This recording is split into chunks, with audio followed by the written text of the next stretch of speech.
ಜೈಲಲ್ಲಿ ದರ್ಶನ್ ವೈಭೋಗದ ಮತ್ತೊಂದು photo release ಆಗಿದೆ. ಬೆಡ್ ಮೇಲೆ ಕೂತು ಹರಟೆ ಹೊಡಿತಿರುವಂತ ಫೋಟೋ. ನಿನ್ನೆ ಮೊದಲಿಗೆ ಒಂದು ಫೋಟೋ ರಿಲೀಸ್ ಆಗಿತ್ತು. ಅದಾದ್ಮೇಲೆ ಒಂದು ವಿಡಿಯೋ ವೈರಲ್ ಆಗುತ್ತೆ. ವಿಡಿಯೋ ಕಾಲ್ ಮಾಡಿ ರೌಡಿ ಶೀಟರ್ ಜೊತೆಗೆ ಮಾತನಾಡ್ತಿದ್ದಂತ ವಿಡಿಯೋ. ಅದ್ರ ಬಗ್ಗೆನೇ ಚರ್ಚೆ ಆಗ್ತಿದೆ. ಅದ್ರ ಬಗ್ಗೆನೇ ಇನ್ನು ತನಿಖೆ ಪ್ರಾರಂಭ ಆಗಿಲ್ಲ. ಈಗ ಮತ್ತೊಂದು ಫೋಟೋ ವೈರಲ್ ಆಗ್ತಾ ಇದೆ. ಈ ಫೋಟೋವನ್ನ ನೋಡ್ತಾ ಇದ್ರೆ ಖಂಡಿತವಾಗಿಯೂ ನಿಮಗೂ ಕೂಡ ಪ್ರಶ್ನೆ ಮೂಡುತ್ತೆ, ಇದೇನು ಜೈಲ್ ಬ್ಯಾರೇಕಾ ಅಥವಾ ಫೋಟೋ ಸ್ಟುಡಿಯೋನಾ ಅಂತ. ಆರಾಮಾಗಿ ಹಾಸಿಗೆ ಮೇಲೆ ಟೈಮ್ ಪಾಸ್ ಮಾಡ್ತಾ ಇರುವಂತ ಫೋಟೋ ಇದು. ಬರೀ ರೌಡಿಗಳ ಜೊತೆನೆ ಫೋಟೋವನ್ನ ತೆಗೆಸ್ಕೊಳ್ತಾ ಇದ್ದಾರೆ ದರ್ಶನ್. ಆಚೆ ಬಂದ ಮೇಲೆ ಅಂಡರ್ ವರ್ಲ್ಡ್ ಡಾನ್ ಏನಾದ್ರೂ ಆಗೋ ಪ್ಲಾನ್ ಇದೆಯಾ ಬಾಸ್ದು ಅನ್ನೋದು ಈಗ ಅವರ ಅಭಿಮಾನಿಗಳಿಗೆ ಕಾಡ್ತಾ ಇರುವಂತ ಪ್ರಶ್ನೆ. ಬ್ಯಾರಕ್ ಹೊರಗೂ ಕೂಡ ಫೋಟೋ ಶೂಟ್, ಸೆಲ್ ಒಳಗೂ ಕೂಡ ಫೋಟೋ ಶೂಟ್.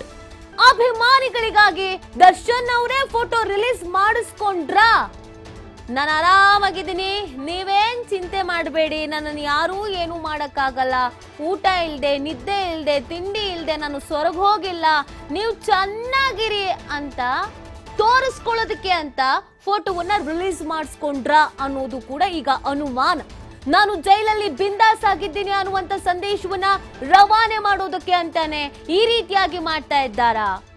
ಯಾಕಂದ್ರೆ ದರ್ಶನ್ನ ಹಿಂದಿನ ಒಂದಷ್ಟು ವಿಚಾರಗಳನ್ನ ಅಥವಾ ಅವರ ವ್ಯಕ್ತಿತ್ವವನ್ನ ನೋಡಿದಾಗ ಈ ತರದೊಂದು ಕ್ಯಾರೆಕ್ಟರ್ ಅವ್ರ ಒಳಗಡೆ ಇದೆ ಅನ್ನೋದು ಎಲ್ರಿಗೂ ಗೊತ್ತಿದೆ. ಮಾಡಬೇಡ ಅನ್ನೋದೇ ಮಾಡೋದು, ಮಾತಾಡ್ಬೇಡ ಅನ್ನೋದೇ ಮಾತಾಡೋದು. ಸ್ವಲ್ಪ ತಗ್ಗಿ ಬಗ್ಗಿ ನಡೀರಿ ಅಂದ್ರೆ ಆಗಲ್ಲ, ನಾನು ನಡೆಯೋದೇ ಹೀಗೆ ಅಂತ ಹೇಳೋದು. ಈ ತರ ಮಾಡ್ತಾ ಇರುವಂತ ದರ್ಶನ್ಗೆ ನಾನ್ ಜೈಲಲ್ಲಿದ್ರು ನನಗೇನ್ ದುರಹಂಕಾರ, ಪೊಗೂರು, ತಿಮ್ರು ಕಡಿಮೆ ಆಗಿಲ್ಲ, ನೀವು ಆರಾಮಾಗಿರಿ ಅಂತ ಹೇಳ್ಬೇಕು ಅನ್ನುವಂತ ನಿಟ್ಟಿನಲ್ಲಿ ಈ ಮೆಸೇಜ್ ಪಾಸ್ ಮಾಡ್ಬೇಕು ಅಂತ ಫೋಟೋವನ್ನ ರಿಲೀಸ್ ಮಾಡಿಸಿದ್ರ. ಹಾಗಾದ್ರೆ ಏನ್ ಹೇಳಕ್ ಹೊರಟಿದ್ದಾರೆ, ಏನು ಮಾಡಕ್ ಹೊರಟಿದ್ದಾರೆ ದರ್ಶನ್? ಏನ್ ಪ್ಲಾನ್ ಅವ್ರದ್ದೇನು?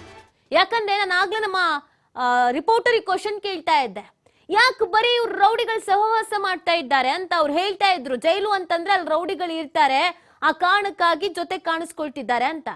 ಈ ಮನುಷ್ಯನಲ್ಲಿ ಏನಾದ್ರೂ ಬದಲಾವಣೆ ಆಗಬೇಕು ಅನ್ನೋದಿದ್ರೆ, ಅಥವಾ ಈ ಮನುಷ್ಯನಲ್ಲಿ ಏನಾದ್ರೂ ಪಶ್ಚಾತ್ತಾಪ ಅನ್ನೋದು ಕಾಡಿದ್ರೆ, ಈ ಮನುಷ್ಯನಲ್ಲಿ ನಾನೊಬ್ಬ ಹೀರೋ, ನಾನು ಕೊಲೆ ಆರೋಪದಲ್ಲಿ ಜೈಲಿಗೆ ಬಂದ್ರು ಕೂಡ ನನ್ ಜೊತೆ ಜನ ಇದ್ದಾರೆ, ಬಾಸು ವಾಸು ಅಂತ ಜೈಕಾರ ಕೂಗ್ತಾ ಇದ್ದಾರೆ, ನನ್ ಜೊತೆಗೆ ಈ ಆರೋಪದ ಅಡಿಯಲ್ಲಿ ಬಂದವ್ರಿಗೂ ಕೂಡ ಒಂದು ಫ್ಯಾಮಿಲಿ ಇದೆ, ನಾನು ಇನ್ನಾದ್ರೂ ಬದಲಾಗಬೇಕು ಅಂತ ಅನ್ಸಿದ್ರೆ ಈ ಮನುಷ್ಯ ತನ್ನ ಪಾಡಿಗೆ ತಾನು ಇರ್ತಿದ್ದ. ಆದರೆ ಇವತ್ತು ಸಹವಾಸ ಮಾಡಿರೋದು ಯಾರ್ದು? ಒಳಗ್ ಹೋದ ಮೇಲೆ ಇನ್ನೊಂದಷ್ಟು ರೌಡಿಗಳ ಸಹವಾಸ ಆಗಿದೆ. ಆ ಜೈಲು ಒಳಗಡೆ ಕೆಲವರು ಕಳ್ತನ ಮಾಡಿದವರು, ಸಣ್ಣ ಪುಟ್ಟ ಸಮಸ್ಯೆಗಳನ್ನ ಮಾಡ್ಕೊಂಡು ಹೋದವ್ರು ಇದ್ದಾರೆ. ಅವ್ರ ಜೊತೆಗಿಲ್ಲದಂತ ಸಹವಾಸ ಈ ರೌಡಿ ಶೀಟರ್ಗಳ ಜೊತೆಗೆ, ಕೊಲೆ ಮಾಡಿ ಒಳಗ್ ಹೋದವ್ರ ಜೊತೆಗೆ, ತಲೆ ಹೊಡೆದು ಒಳಗ್ ಹೋದವ್ರ ಜೊತೆಗೆ ಯಾಕೆ? ನೋಡಿ ಇದೇ ಫೋಟೋ. ಬೆಡ್ ಮೇಲೆ ಕಾಲು ಹೊಡ್ಸ್ಕೊಂಡು ಆರಾಮಾಗಿ ಯಾವ್ದೋ ತೋಟದ ಮನೇಲಿ ಒಂದ್ ಕಡೆ ಕೂತು ಮಾತನಾಡಿದ್ರು ನೋಡಿ. ಒಂದು ಹಳೇ ವಿಡಿಯೋ ವೈರಲ್ ಆಗಿತ್ತು.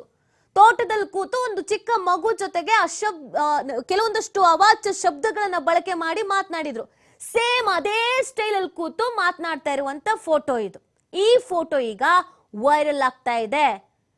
ಇವರು ಒಬ್ರು ಜೊತೆಗೆ ಮಾತಾಡಿರೋದಲ್ಲ, ಯಾರ್ಯಾರ ಜೊತೆಗೆ ಹೇಗೆ ಮಾತಾಡ್ಕೊಂಡು ಆರಾಮಾಗಿ ಕೂತಿದ್ದಾರೆ ಅನ್ನುವಂತ ಫೋಟೋಗಳು, ವಿಡಿಯೋಗಳು ವೈರಲ್ ಆಗ್ತಾ ಇದೆ. ಅಂದ್ರೆ ಒಳಗಡೆ ಆರಾಮಾಗೆ ಇದ್ದಾರೆ, ಏನೂ ಸಮಸ್ಯೆ ಆಗಿಲ್ಲ. ತಾನು ಜೈಲಿಗೆ ಹೋಗಿದ್ದೀನಿ, ಯಾರು ಜೈಲಲ್ಲಿ ಇದ್ದೀನಿ, ಈ ಕೇಸಲ್ಲಿ ಒಳಗಡೆ ಹೋಗಿದ್ದೀನಿ, ಇದ್ಯಾವುದು ಕೂಡ ಆ ಮನುಷ್ಯನಿಗೆ ಇದ್ದಂಗೆ ಕಾಣಿಸ್ತಾ ಇಲ್ಲ. ಜೈಲಲ್ಲಿ ದರ್ಶನ್ ವೈಭೋಗದ ಮತ್ತೊಂದು ಫೋಟೋ ಈಗ ರಿಲೀಸ್ ಆಗಿರೋದು. ಅದು ನಿಮ್ಮ ಕಣ್ಣು ಮುಂದೆ ಇದೆ. ಯಾರು ಫೋಟೋ ತೆಗೆದಿದ್ದು, ಯಾಕೋಸ್ಕರ ಫೋಟೋ ತೆಗೆದ್ರು, ಯಾಕೆ ವೈರಲ್ ಆಯ್ತು, ಇದು ಪ್ರಶ್ನೆ. ಕೊಲೆ ಆರೋಪಿ ದರ್ಶನ್ ಕಪಟ ನಾಟಕ ಬಟ ಬಯಲಾಗ್ತಾ ಇದೆ. ಒಂದೊಂದೇ ಡ್ರಾಮಾ ಹೊರಗ್ ಬರ್ತಾ ಇದೆ. ನನ್ಗೆ ಸೊಂಟ ನೋವು, ಕೈ ನೋವು ಅಂತೆಲ್ಲ ಹೇಳಿದ್ದು ಹಾಗಿದ್ರೆ ಹೈ ಡ್ರಾಮಾನ? ನಾಟಕ ಮಾಡಿದ್ರ? ಆರೋಗ್ಯ ಸರಿ ಇಲ್ಲ ಅಂತ ಅನ್ನೋದು ಕೇವಲ ಡ್ರಾಮಾನ ಹಾಕಾದ್ರೆ? ಹಾಸಿಗೆ ದಿಂಬು ಬೇಕು ಅಂತ ಹೈಕೋರ್ಟ್ಗೆ ರೆಟ್ ಹಾಕೊಂಡಿದ್ರು ಈ ದರ್ಶನ್. ಹಾಗಿದ್ರೆ ಅದೆಲ್ಲ ಡ್ರಾಮಾನ? ಅದೆಲ್ಲ ಸುಮ್ಮನೆ ಸಿಂಪತಿಗೆ ಮಾಡಿದ್ದ? ಅದು ಹೊರಗಡೆ ನಾನು ಈ ತರ ಇದ್ದೀನಿ ಅಂತ ತೋರಿಸ್ಕೋಬೇಕು ಅಥವಾ ಗೊತ್ತಾಗ್ಬೇಕು ಅಂತ ಮಾಡಿದ್ದ? ಅಥವಾ ಕಾನೂನಿಗೆ ಮಣ್ಣೆರ್ಚಬೇಕು ಅಂತ ಮಾಡಿದ್ದ? ಬೇಲ್ ಇಲ್ಲಿವರೆಗೂ ಅಪ್ಲೈ ಮಾಡಿಲ್ಲ ಅನ್ನೋದೇ ಕೆಲವರಿಗೆ ಖುಷಿ. ನಮ್ ಬಾಸ್ ಬೇಲ್ ಅಪ್ಲೈ ಮಾಡಿಲ್ಲ, ನಮ್ ಬಾಸ್ ಬೇಲ್ ಅಪ್ಲೈ ಮಾಡಿಲ್ಲ, ಆರಾಮಾಗಿ ಖುಷಿಯಾಗಿದ್ದಾರೆ ಅಂತ. ಈ ಮನುಷ್ಯನ್ ನೋಡಿದ್ರೆ ಒಳಗಡೆ ಬೇಲು ಬೇಕಾಗಿಲ್ಲ, ಏನು ಬೇಕಾಗಿಲ್ಲ ಅಂತ ಕಾಣುತ್ತೆ. ಯಾಕಂದ್ರೆ ಅಲ್ಲಿ ದೊಡ್ಡ ದೊಡ್ಡ ಡಾನ್ಗಳ ಸಹವಾಸ ಆಗ್ತಾ ಇದೆ. ಹೊರಗಡೆ ಬಂದ ಮೇಲೆ ಸಿನಿಮಾ ಕಂಪ್ಲೀಟ್ ಮಾಡಬೇಕು ಅನ್ನುವಂತ ಆಸೆ ಇದೆಯೋ ಅಥವಾ ತನ್ನದೇ ಆದಂತ ಒಂದು ಡಾನ್ ಪಡೆಯನ್ನ ಕಟ್ಟಬೇಕು ಅಂತ ಆಸೆ ಇದೆಯೋ ಗೊತ್ತಿಲ್ಲ. ಈ ಫೋಟೋದಲ್ಲಿ ದರ್ಶನ್ ಕೂತಿರೋದೇ ಹಾಸಿಗೆ ಮೇಲೆ. ಇನ್ ಹಾಸಿಗೆ ಎಲ್ಲ ದಿಂಬಿಲ್ಲ ಅಂತ ಯಾವ ಕಾರಣಕ್ಕೆ ಅರ್ಜಿ ಸಲ್ಲಿಕೆ ಮಾಡಿದ್ರೋ ಗೊತ್ತಿಲ್ಲ. ಅದೆಂತ ಹಾಸಿಗೆ ಅಂತ ನೀವು ನೋಡಿದ್ರೇನೆ ಗೊತ್ತಾಗುತ್ತೆ. ಇನ್ನು ಆರೆಂಜ್ ಕಲರ್ ನಲ್ಲಿ ಕಾಣಿಸ್ತಾ ಇರೋದು ದಿಂಬು. ಹಾಸಿಗೆ ದಿಂಬು ಎಲ್ಲವೂ ದರ್ಶನ್ಗೆ ಬಿಂದಾಸಾಗೆ ಇದೆ. ಒಬ್ಬ ಕೊಲೆ ಆರೋಪಿಗೆ ಇದಕ್ಕಿಂತ ಇನ್ನೇನ್ರಿ ಬೇಕು? ಫ್ಯಾನ್ ಇದೆ, ಕರ್ಟನ್ ಇದೆ, ಹ್ಯಾಂಗರ್ ಇದೆ, ಹಾಸಿಗೆ ಇದೆ, ದಿಂಬಿದೆ, ಕಾಫಿ ಮಗ್ಗಿದೆ, ಸಿಗರೇಟ್ ಇದೆ, ಟೈಮ್ ಪಾಸಿಗೆ ಡಾನ್ಗಳ ಪಕ್ಕದಲ್ಲಿ ಕುತ್ಕೊಂಡಿದ್ದಾರೆ, ಮ್ಯಾನೇಜರು ಅಲ್ಲೇ ಇದ್ದಾನೆ. ಇನ್ನೇನು ಬೇಕು? ಏನು ವ್ಯತ್ಯಾಸ ಅವ್ರಿಗೆ? ವ್ಯತ್ಯಾಸ ಅನ್ನೋದು ಏನಿದೆ? ಎಲ್ಲವೂ ಇದೆ. ನಮ್ಮ ಕಣ್ಣಿಗೆ ಕಾಣಿಸ್ತಿರೋ ಫೋಟೋಗಳಲ್ಲಿ ಎಲ್ಲವೂ ಇದೆ. ಇನ್ ಕಣ್ಣಿಗೆ ಕಾಣಿಸ್ತಾ ಇರೋ ಫೋಟೋಸ್ ವಿಡಿಯೋಸ್ಗಳಲ್ಲಿ ಇನ್ನೇನಿದೆಯೋ ಅದು ಗೊತ್ತಿಲ್ಲ. ಮ್ಯಾನೇಜರ್ ಇಲ್ಲಿ ಹೊರಗೂ ಇರ್ತಿದ್ದ, ಅಲ್ಲಿ ಒಳಗೂ ಇದ್ದಾನೆ ಆ ನಾಗರಾಜ. ಇನ್ನೊಂದ್ ಕಡೆಯಲ್ಲಿ ಇವ್ರು ಎಲ್ಲಾ ಕಡೆ ಇವ್ರ ಚೇಲಗಳನ್ನ ಇಟ್ಕೊಂಡಿದ್ರು, ಎಲ್ಲಾ ಕಡೆಯಲ್ಲೂ ಪುಡಿ ರೌಡಿಗಳನ್ನ ಇಟ್ಕೊಂಡಿದ್ರು, ಇವ್ರದೇ ಒಂದು ಸಂಘ ಮಾಡ್ಕೊಂಡಿದ್ರು ಅನ್ನೋದನ್ನ ಪೊಲೀಸರು ಹೇಳ್ತಿದ್ರು. ಸ್ವತಃ ಪೊಲೀಸರೇನೆ ತನಿಖೆ ಸಂದರ್ಭದಲ್ಲಿ ಶಾಕ್ ಆಗಿದ್ರು. ಈ ಸುದ್ದಿಯನ್ನು ಕೂಡ ನಿಮ್ಮ TV5 ಬ್ರೇಕ್ ಮಾಡಿತ್ತು. 30 ಜಿಲ್ಲೆಗಳಲ್ಲೂ ಕೂಡ 30 ರೌಡಿ ಶೀಟರ್ಗಳು ದರ್ಶನ್ ಕಾಂಟ್ಯಾಕ್ಟ್ ನಲ್ಲಿ ಇದ್ದಾರೆ, ಇವ್ರದ್ದು ಅಂತ ಒಂದು ಗ್ರೂಪ್ ಇದೆ ಅನ್ನೋದು. ಸೊ ಅದೆಲ್ಲ ಈಗ ಪ್ರೂವ್ ಆಗ್ತಾ ಇದೆ. ದರ್ಶನ್ ಜೈಲಿಗೆ ಹೋಗೋದ್ಕಿಂತ ಮುಂಚಿತವಾಗಿ ಅಣ್ಣ ಬರ್ತಿದ್ದಾರೆ, ಅಣ್ಣಂಗ್ ನಾನು ಎಲ್ಲನೂ ತಗೊಂಡೋಗಿ ಕೊಡ್ಬೇಕು, ಅಣ್ಣಂಗ್ ನಾನ್ ಸೇವೆ ಮಾಡ್ಬೇಕು ಅಂತ ಅಲ್ಲಿದ್ದಂತ ಪುಡಿ ರೌಡಿಗಳು ಆಲ್ರೆಡಿ ರೆಡ್ ಕಾರ್ಪೆಟ್ ಹಾಕಿ ಕಾಯ್ತಾ ಇದ್ರು ಅನ್ನೋದನ್ನ ಕೂಡ ನಾವು ಸುದ್ದಿ ಪ್ರಸಾರ ಮಾಡಿದ್ವಿ. ಈಗ ಅದೆಲ್ಲವೂ ಕೂಡ ಕಣ್ಮುಂದನೆ ಬರ್ತಾ ಇದೆ. ಇನ್ನೊಂದ್ ಕಡೆಯಲ್ಲಿ ಊಟ ಸೇರ್ತಾ ಇಲ್ಲ, ತಿಂಡಿ ಸೇರ್ತಾ ಇಲ್ಲ, ನಿದ್ದೆ ಬರ್ತಾ ಇಲ್ಲ, ಮೈಕೈ ನೋವು, ಕೈ ನೋವು, ಕಾಲ್ ನೋವು, ಸೊಂಟ ನೋವು, ಬೆನ್ನು ನೋವು, ನಂಗೆ ಹಾಸಿಗೆ ಬೇಕು, ನಂಗೆ ದಿಂಬ್ ಬೇಕು, ನಂಗೆ ಊಟ ಬೇಕು ಅಂತ ಅರ್ಜಿ ಸಲ್ಲಿಕೆ ಮಾಡಿದ್ರು. ಹಾಗಿದ್ರೆ ಅದೆಲ್ಲ ಬೂಟಾಟಿಕೆನಾ? ಅದೆಲ್ಲ ನಾಟಕನಾ? ಡ್ರಾಮಾನ? ಅದೆಲ್ಲ ಸುಮ್ಮನೆ ತೋರಿಕೆಗೆ ಮಾಡ್ಕೊಂಡಿದ್ರೆ ಇವ್ರುಗಳು? ಯಾರಿಗೋ ಮೋಸ ಮಾಡೋದಕ್ಕೆ ಯಾರೋ ಕಣ್ಣಿಗೆ ಮಣ್ಣೆರ್ಚಕ್ ಮಾಡಿದ್ರೆ ಇವ್ರುಗಳು? ನೋಡಿ, ನಾನು ಆಗ್ಲೇ ಹೇಳ್ತಾ ಇದ್ದೆ, ಈ ಕೇಸ್ನಲ್ಲಿ ಮಾಧ್ಯಮಗಳು ಯಾಕೆ ಇನ್ವಾಲ್ವ್ ಆಗ್ತಾರೆ? ನಿಮಗೆ ಬೇರೆ ನ್ಯೂಸ್ ಇಲ್ವಾ?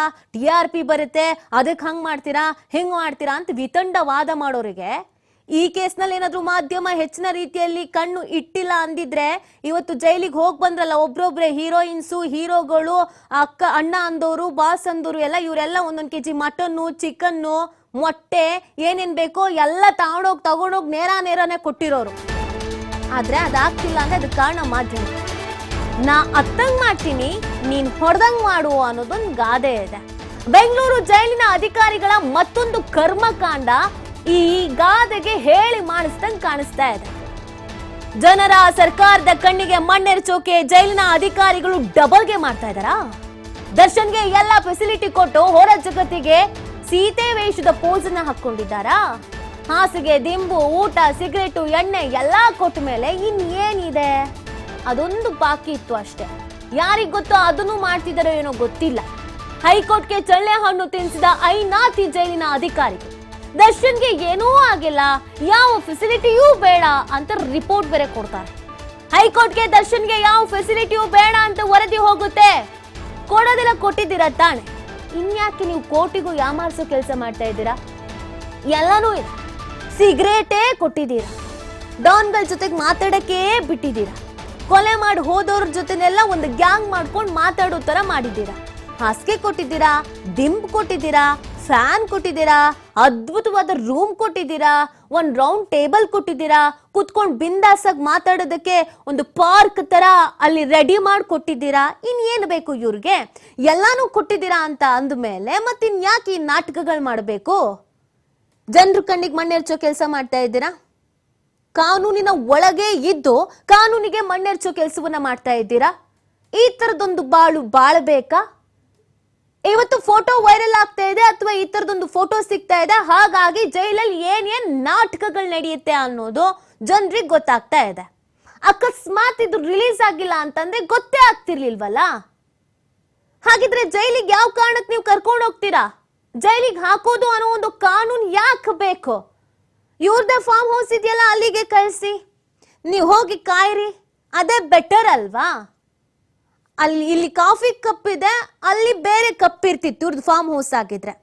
ಇಲ್ಲೂ ಅವ್ರ ಜೊತೆಗೆ ಇವರ ಬಾಸ್ ಅಂತ ಹೇಳ್ಕೊಂಡು ಓಡಾಡೋರು ಅಥವಾ ಇವ್ರನ್ನ ಇನ್ನೂ ಕೂಡ ಜೊತೆಗಿಟ್ಕೊಂಡು ಓಡಾಡೋರು ಇದ್ದಾರೆ. ಫಾರ್ಮ್ ಹೌಸ್ ಅಲ್ಲಿ ಇವ್ರನ್ನ ಅಣ್ಣ ಅಂತ ಕರಿತಿದ್ದವರು ಅಥವಾ ಬಾಸ್ ಅಂತ ಕರಿತಿದ್ದವರು ಇರ್ತಾ ಇದ್ರು. ವ್ಯತ್ಯಾಸ ಏನು ಬಂತು? ಒಂದು ಕೊಲೆಯ ಆರೋಪದ ಅಡಿಯಲ್ಲಿ ಜೈಲಿಗೆ ಹೋಗಿರುವಂತ ವಿಚಾರಣಾಧೀನ ಕೈದಿಯನ್ನ ನೀವು ಇಷ್ಟು ಹೈಫೈ ಆಗಿ ಅಥವಾ ಇಷ್ಟು ರಾಯಲ್ ಆಗಿ ನೋಡ್ಕೊಳ್ತೀರಾ ಅಂತ ಅಂದ್ರೆ ಇದಕ್ಕೆ ಒಂದಷ್ಟು ಜನರ ಪೊಲೀಸರು ನಿಯೋಜನೆ, ಒಂದಷ್ಟು ದಿನ ತನಿಖೆ, 4,000 ಪುಟದ ಚಾರ್ಜ್ ಶೀಟು, FSL ವರದಿ, ಅದು ಹೈದರಾಬಾದಿಗೆ ಹೋಗುತ್ತಂತೆ, ಅದು ವಾಪಸ್ ಬರುತ್ತಂತೆ, ಅದಕ್ಕೊಬ್ರು SPP. ಯಾಕೆ? ದುಡ್ಡು ವೇಸ್ಟು, ಟೈಮು ವೇಸ್ಟು. ಯಾಕೆ ಬೇಕು? ಅವಶ್ಯಕತೆ ಇರ್ಲಿಲ್ವಲ್ಲ ಇದೆಲ್ಲ.